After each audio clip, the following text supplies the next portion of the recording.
Hello दोस्तों, स्वागत है आप सभी का आपके अपने यूट्यूब चैनल विद्या पथ में। मैं आपका टीचर अभिनंदन केवली आप सभी का हार्दिक स्वागत करता हूँ। आज हम देखेंगे कि स्वतंत्रता संग्राम के लिए शुरुआत में पॉलिटिक्स किस प्रकार से चालू हुई। कांग्रेस का तो गठन 1885 में हुआ था, पर उससे पहले भी कई सारी गतिविधियां हो चुकी थी और अंग्रेजों ने भारत पे अधिकार काफ़ी समय पहले तक काफ़ी समय से कर चुके थे। तो उस कांग्रेस के गठन से पहले तक कैसे पॉलिटिक्स चल रही थी, लोगों को क्या क्या समस्या आ रही थी, इस बारे में चलिए जानने की कोशिश करते हैं आसान शब्दों में। कांग्रेस से पहले जो अर्ली एक्टिविटीज थी, तो 1858 में पहली बार अंग्रेजों के खिलाफ एक वाइड स्प्रिट आंदोलन चला था, जिसे अंततः फेल हुआ था, वो अंग्रेजों ने कुचल दिया था। पर उसके परिणाम स्वरूप पॉलिटिकल कॉन्शियसनेस लोगों में बढ़ी, अपने अधिकारों की मांग बढ़ी, कई सारी आइडियोलॉजीज आई, कई सारे सोशल फोर्सेस आए। हालांकि उनका एक लिमिटेड सोशल सर्कल था, एक लिमिटेड सोसाइटी में ही वो अपनी बात पहुंचा पा रहे थे, पर उनका जन्म हो चुका था मिड 19th सेंचुरी में। अपने ऑर्गेनाइजेशन की स्ट्रेटजीज बनाते थे, नए तरीके से लड़ाई कैसे करनी है उसको डिज़ाइन किया जाता था, एक नई लीडरशिप क्लास तैयार की जाती थी। इन क्या कारण थे कि मॉडर्न नेशनलिज्म जो आज की तारीख में आप देखते हैं उसका एक उदय हुआ। तो उस समय में कई लोग फॉरेन जाके पढ़ के आ चुके थे, उनको समझ में आ गया था कि अंग्रेज की सोच क्या है कॉलोनाइजेशन, उनकी पॉलिटिकल, इकोनॉमिक और एडमिनिस्ट्रेटिव पॉलिसीज क्या है। उसके अलावा कई सारे सोशल रिलीजियस रिफॉर्म भी आ चुके थे, जिससे कि डर और भय का माहौल आ चुका था। इंडियन लिटरेचर और इंडियन प्रेस का भी एक बहुत ही बड़ा योगदान रहा है इस कैंपेन में, इस ऑर्गेनाइजेशन के लिए। एक ग्लोबल इम्पैक्ट भी रहा कि करंट सिचुएशन क्या चल रही है, उस पर ग्लोबल इम्पैक्ट भी क्या है, आज भी हम देखते हैं कि ग्लोबल इम्पैक्ट क्या है, इंडिया में क्या चल रहा है, या ग्लोबल इम्पैक्ट क्या है ईरान और इसराइल के युद्ध का। तो वो ग्लोबल इम्पैक्ट का भी एक काफ़ी इम्पोर्टेंट रोल रहा, इंडियन इंटरेस्ट को ध्यान में रखा के। और साथ में अंग्रेज़ों की जो पॉलिसीज़ थी, जो कार्य करने का तरीका था, जो काफ़ी भेदभाव था, इंडियंस को काफ़ी नीचे नज़रों से देखते थे। कांग्रेस की स्थापना से पहले कई सारे पॉलिटिकल एसोसिएशन ने जन्म ले लिया था, जो कि काफ़ी क्रूशियल स्टेप था इंडियन पॉलिटिक्स में।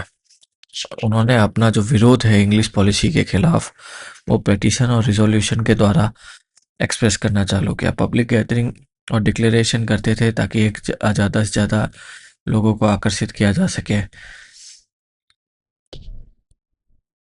अगर कांग्रेस की जो स्थापना हुई है एक पावरफुल ऑर्गेनाइजेशन के रूप में आज़ादी से पहले, तो उसका बेस, उसका आधार इन्हीं ऑर्गेनाइजेशन को जाता है, जैसे कि बंगाल ब्रिटिश इंडियन सोसाइटी, जिसकी स्थापना 1843 में हुई थी। ये जो है कलकत्ता में स्थापित किया गया था, और इसलिए स्थापित गया था ताकि पहले तो भारतीयों की स्थिति का अनुमान लगाया जा सके कि किस किस को, भारत क्योंकि बहुत बड़ा है, तो भारत के हर एक कोने में भारतीयों की स्थिति क्या है, और उनकी डिमांड्स को ब्रिटिश पार्लियामेंट में पेश करना। ये बंगाल ब्रिटिश सोसाइटी 1843 में जो स्थापित हुई थी, उसका कार्य था। फिर ब्रिटिश इंडियन एसोसिएशन 1851 में बना था। सारे जो इससे पहले जो ऑर्गेनाइजेशन बने थे, उन सभी को इकट्ठा करके ये ब्रिटिश इंडियन एसोसिएशन बनाया गया था। इंडियन की डिमांड को रिप्रेजेंट करता था लेजिस्लेटिव काउंसिल्स में। उसके बाद में पूर्ण सार्वजनिक सभा जो कि 1870 में बनी, इंडियन एसोसिएशन 1876 में, और मद्रास महाजन सभा 1884 में बनी थी, जो इनका गठन किया गया था। इसके बाद में कहीं जाकर 1885 में कांग्रेस पार्टी का गठन हुआ। कांग्रेस पार्टी का जो गठन हुआ है, वो लेट 19th सेंचुरी में हुआ है।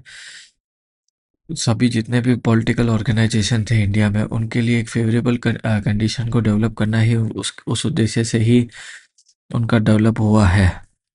दादा भाई नौरोजी, बदरुद्दीन तैयब जी, के टी तेलांग, इस तरीके की जो उस समय पॉलिटिक एक्टिविस्ट थे या पॉलिटिकल वर्कर थे, उनकी सहायता से ही 1885 में इंडियन नेशनल कांग्रेस की स्थापना हुई है। बॉम्बे में इसकी पहली मीटिंग हुई थी। 72 डेलीगेट्स ने इनकी मीटिंग को ज्वाइन किया था। इंडियन नेशनल कांग्रेस की मीटिंग जो 1885 में हुई थी, वो बॉम्बे में हुई थी, और 72 डेलीगेट्स ने इसे ज्वाइन किया था। डब्ल्यू सी बनर्जी ने इसे प्रेसिडेंट बने थे उस मीटिंग के। इसमें यह स्थापित किया गया था कि एक काफ़ी घनिष्ठ संबंध है नेशनलिस्ट पॉलिटिकल वर्कर्स का और सभी भी इंडिया की जितना भी पार्ट है उस सभी के वर्कर्स का। इसमें इंडिया की जो नेशनल इंटीग्रिटी है उसको सॉलिडिफाई किया गया, पॉपुलर डिमांड्स को राइज किया गया, गवर्नमेंट का प्रेजेंटेशन रखा गया उनके सामने, उन डिमांड्स का गवर्नमेंट के सामने प्रेजेंटेशन रखा गया। एजुकेटेड क्लास का जो व्यू था वो इसमें उसको रिकॉर्ड किया जाता था और फिर उसको पेश किया जाता था ब्रिटिश गवर्नमेंट के सामने। कांग्रेस की स्थापना के समय ही मॉडरेट्स नहीं आ गए थे, पर 20 साल तक कांग्रेस ने अपनी शुरू के 20 साल स्थापना के बाद उन्होंने अपनी डिमांड्स एक शालीनता से ब्रिटिश गवर्नमेंट के सामने रखी थी। बाद में जब मॉडरेट्स का डेवलपमेंट हुआ, उदय हुआ, तो मॉडरेट्स ने ये महसूस करना चालू किया कि डिमांड्स को कॉन्स्टिट्यूशन के सहारे से पूरा किया जा सकता है। कॉन्स्टिट्यूशन, क्योंकि कॉन्स्टिट्यूशन उन्होंने देखा ब्रिटिश भी इसीलिए बनाते हैं ताकि उनकी डिमांड्स पूरी की जा सके, तो इंडियन डिमांड्स को भी पूरा करने के लिए कॉन्स्टिट्यूशन लाया जाना जरूरी है। मॉडरेट्स ने जो है लॉफुल और नॉन वायलेंट तरीका, जो कि उग्र नहीं था, और एक कानूनी तरीका अपनाया अपनी बात मनवाने के लिए।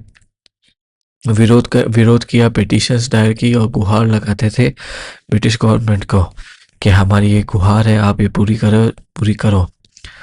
इसमें शुरू में एक लिमिटेड लोग ही ज्वाइन किए थे कांग्रेस को, क्योंकि काफ़ी एजुकेटेड लोगों ने, उस समय एजुकेशन काफ़ी कम थी, तो काफ़ी एजुकेटेड क्लास ने इसकी स्थापना करी थी, तो एक काफ़ी लिमिटेड बेस था उस समय कांग्रेस का।